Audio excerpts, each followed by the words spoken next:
First night on the Cat Lake. It's about 10:30 now, I would say.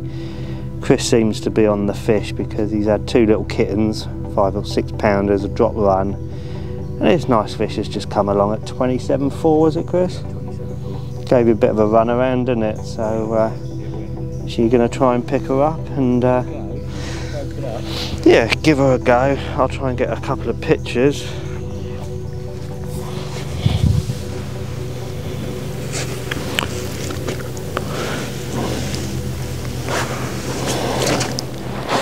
Well, good morning.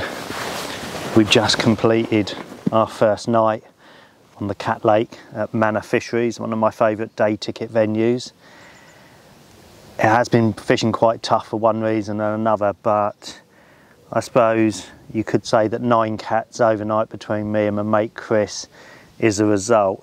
Unfortunately, I only got the one run, a small kitten about 10-11 pound, whilst Chris over in the corner has been up all night. I think he's had 5 small cats, a double and 2 20s, the largest going just over 27 pound, plus a double figured common. So he's well happy because he's been having a bit of a tough time of late. Plan of action today is to fish till midday, see if we can get a couple of cats during the day. Chris will probably stay on here all day, and then I'm going to bait a few little spots around the Carp Lake, get up a little stalking rod with a little pole float and go and see if I can have some fun with some double figured carp, maybe a scraper 20, before coming back here, doing another night.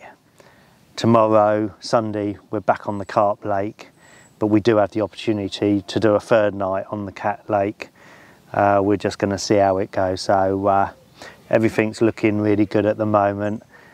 Hopefully a lot more fish will grace our nets, so we'll keep you informed. There's nothing to report from me or Chris this morning on the Cat Lake. 4 hours fishing. I had one bow wave out my swim, plume of bubbles come up, and then I wound in. I found my hook had gone over the hook link backwards, so just unlucky that one was. So I've now just come down to the Carp Lake. It's quite quiet here now, and I'm going to just hopefully bait a couple of spots and catch a carp or two. All I've got is me mat, me net, me rod and a bit of bait in my sling, so we'll see how it goes. Well, I baited 3 spots, one under the trees to my right, one right in the corner to my left, and I'm going to start here in this swim. Last year when I was with my girlfriend's father, we fished across to this reed margin, and this is where most of our carp come from, and I've only put a little handful of hemp and a couple of prawns down there, and I can already see plumes of mud coming up, so I really know that you know, they're already on it. So on a venue like this, don't think it's just the normal carp tactics, boilie, bolt rigs. Well, you're not allowed to use bolt rigs here, boilies and running rigs, because it lends itself to the margins. Little float in the margin. To me, it's all about fishing. This is great fun, exciting, watching that float disappear, and hopefully it won't take long for me to get a bite in here and catch a decent carp.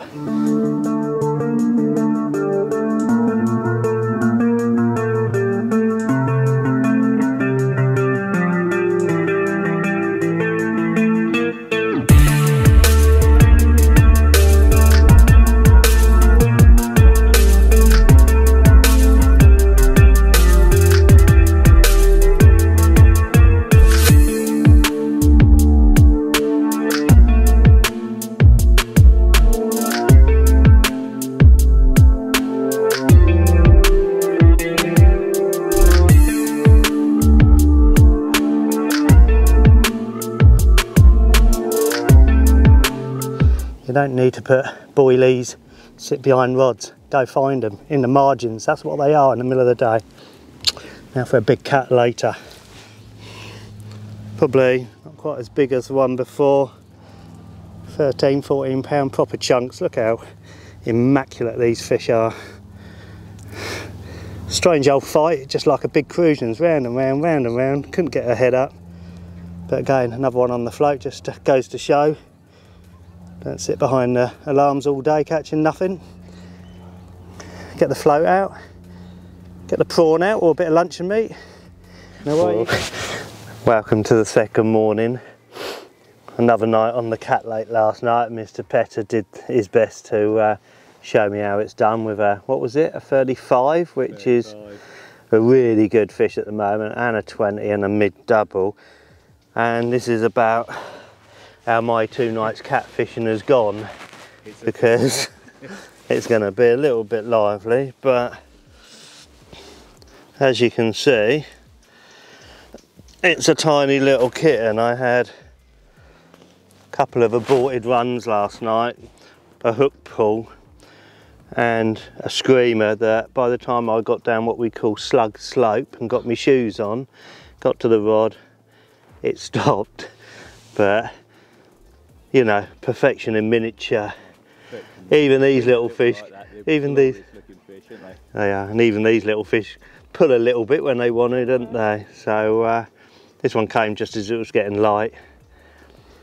I'm just quite happy to get one actually, but would have been nice to have got a 20. But we're going to now go on the carp lake, have a little stalk around there, and we've got the option to do tonight. We'll have a chat, see how today goes, and make that decision. So yeah, it's a cat, but not exactly as big as I wanted it. But yeah, we'll keep you informed.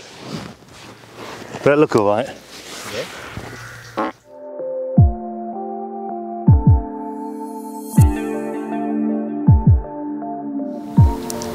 Some big fish down here.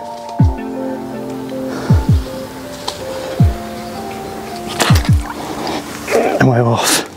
And this little beauty's come along, just a single, but along with those 2 lovely commons earlier. She goes. Nice double, beautiful fish, fin perfect.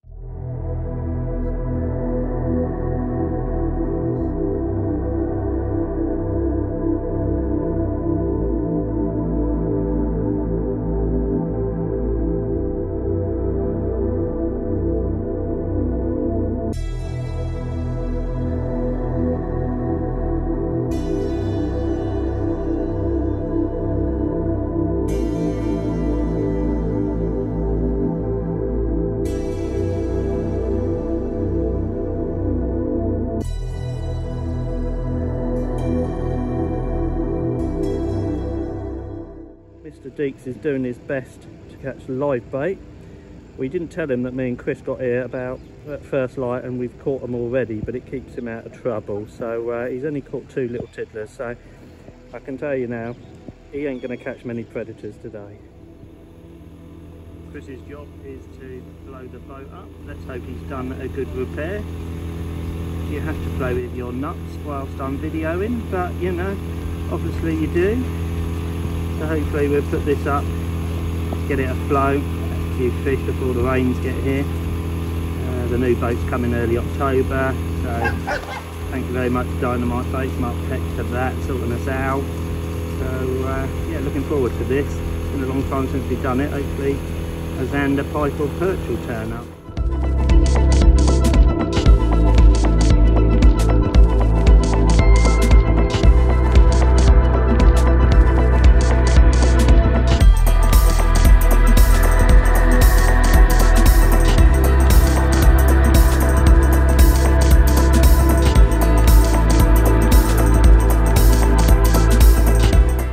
Lewis is on netting duty, so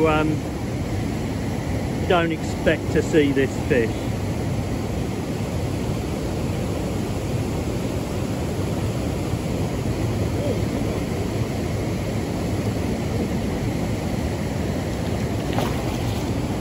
Told ya.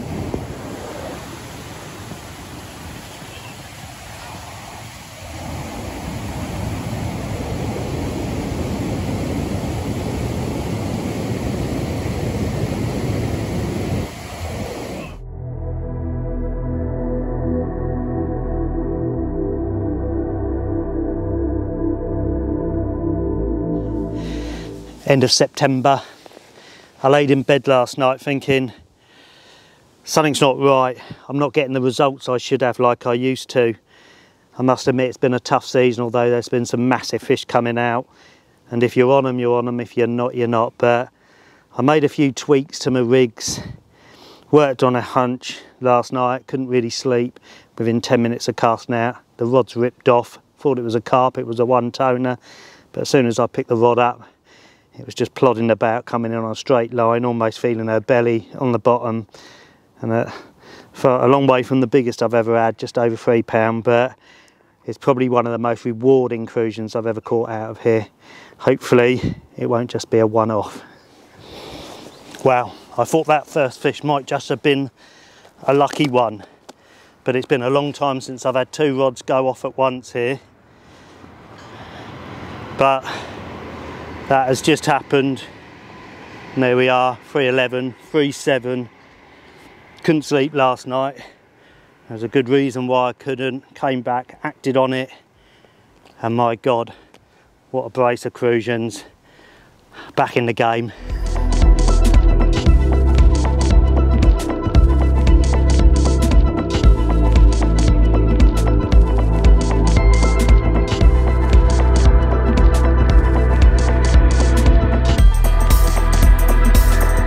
Good morning, welcome to the compound we're on the Royalty, the Hampshire Avon.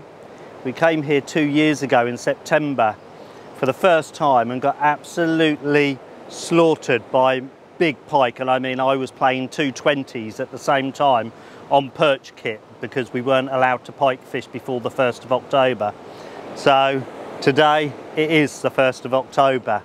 We've come back hoping that there's going to be a few pike still about.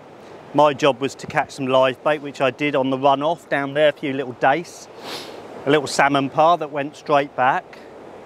Lewis is over on the peninsula. He's already had a decent perch on the maggot trying to catch some lives. But my job was actually to catch the lives, and the lads, you know, the mates I've got, have pinched them and are in position already. So hopefully today we'll see how it pans out, but if Lewis has already had a half decent perch, we're expecting to get a few perch on the live baits. And if the pike turn up, then we'll just beef the kit up a little bit and hopefully land a big pike or 2.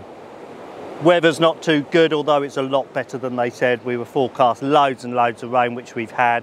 There is a bit more flow on the river this year than what I remember the year before. A couple of sea trout have been out in the middle jumping, so all looks good, but time will tell. Little chub, little dace, little roach will do nicely.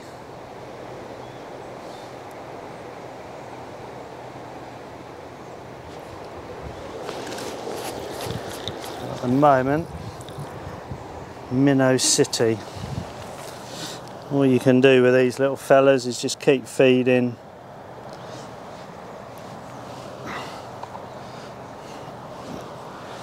And hopefully sooner or later something we can use for bait will come along, which I'm sure it will. Loads of minnows down there. Nice little glide this, probably about 4 foot.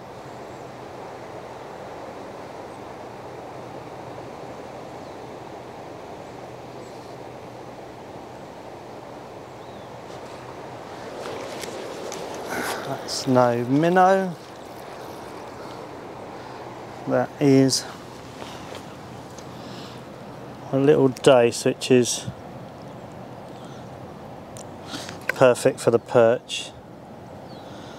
A couple of ounces bigger would be better for the pike.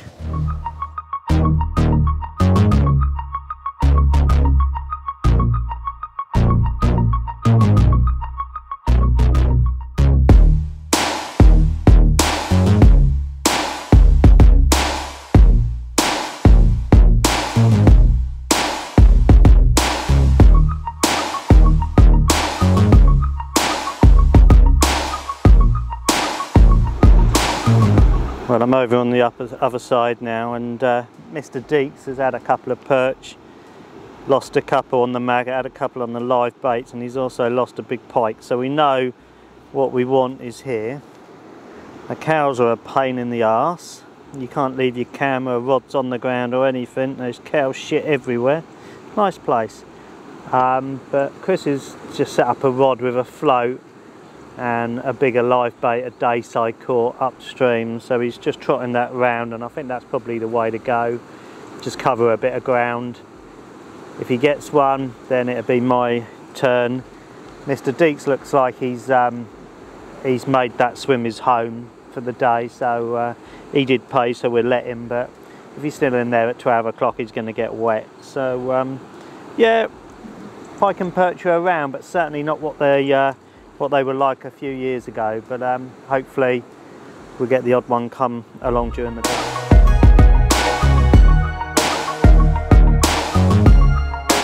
Well, would you Adam and Eve it? We've managed to get Lewis out of the swim almost, and we've just gone in. Chris has put his perch rod in after putting a pike rod, and he's into a pike. I'm amazed he's letting in she goes. So there we go, we've got a pike in the net at last. Right, it's about just after lunchtime. We decided instead of going to find them, to sit down and let them come to us. And we thought we'd put the perch rods out, and if we get hammered by pike we can always step it up. And it hadn't been out very long, a small dace live bait and a nice River Avon pike. I would say we'd probably weigh her, but she's probably going to go, I don't know, about 15 pound, I would say. It's as big as that? No?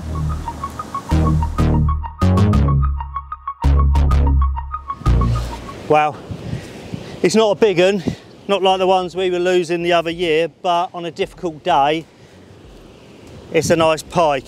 Just a little jack, a bit of fun, but gave me a bit of run around.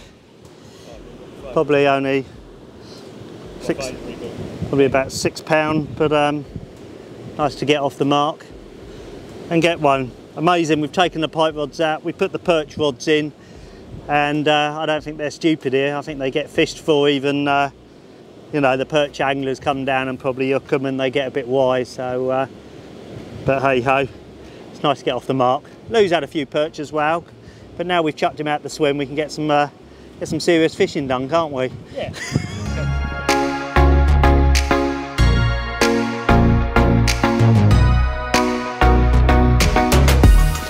If there was one piece of kit that's let me down throughout my angling career, it would have to be waterproof clothing. Now, in most cases, you'll buy a jacket, a bib and brace, some trousers, and there'd be a list, you know, this great big list of specifications saying how brilliant it is. But in a lot of cases, waterproof means showerproof. You really need to be careful when you're buying clothes. It's all right if you're a carp angler, you're just rushing out your bivvy, you need a jacket, play a carp. That's great, it'll keep you dry. But if you're like me and you do a lot of grayling fishing, you're roving the river, fishing for grayling, you just got to take what weather is thrown at you, then you need reliable clothing. And the Vass bib and brace and this smock is absolutely fantastic. Now, I'm not sponsored by Vass. This is just something that I am really, really happy with. It's no frills really, but it does exactly what I want it to do, and that is to keep me dry. This is 100% waterproof. It can rain all day and I'm not going to get that horrible dampness around my neck or my knees when I'm kneeling down. It is reliably waterproof. All right, it's not the camo and it's not as fashionable and it's not as trendy as a lot of the carp kit, but one thing it will do is keep you dry. And the other thing is it allows me to move about. It's not restrictive in any way, so I can just trot a float down a stream. When I get a bite, strike quickly. It's not going to slow me down. It's not going to get me cold, because as soon as you start getting water through your waterproofs and you start getting damp, you get cold. So I think a lot of companies try to do loads of things, saying it'll keep you warm, it'll keep you dry, and in fact, nothing will keep you warm if it lets water in and you start getting damp. So the bib and brace here as I say, no frills. You can tighten the actual ankles up around your wellies. You've got the added protection on your knees. You can even put some pads under there if you want. And you've got the straps that you can tighten. They are a bit difficult when they're new, but they do loosen up. And the smock here, again, you've got a nice little place to put your hands. You've got a pocket on the front that will keep your mobile phone, your car keys, a little bit of tackle. Elasticated cuffs, stop that water going up your arm. And you can tighten everything around your neck. Got a nice high collar to keep that horrible chilly wind out. And you've also got your hood. Now, I must admit, when I bought this and it came with this visor, I did say, what the is that for? And I was just about to cut it off, but actually I folded it up and it really does make a nice sturdy hood there. And I'm sure you've been there where you're walking across the fields with your tackle on your shoulder and your hood is down there. You can't see one step ahead of you. I don't think any fishing company has got their hoods correct. But this, as you can see, it does. It's there. It's total protection. It's sturdy. Again, you can tighten this up, tighten it up around your neck, and it does exactly what I want. Keeps me dry and allows me to fish actively from dawn till dusk. Two other points worth mentioning. Made from this lightweight rubber, you can actually roll this down and pack it down really neatly and keep it in your rucksack, so when that weather takes a turn for the worse, it's there and to hand. Or as I do, I just keep it in my car all the time. And probably most important for a lot of people is this doesn't cost you earth. You don't need a bank loan to kit yourself out and be fully protected this winter. So check it out on the VAS website.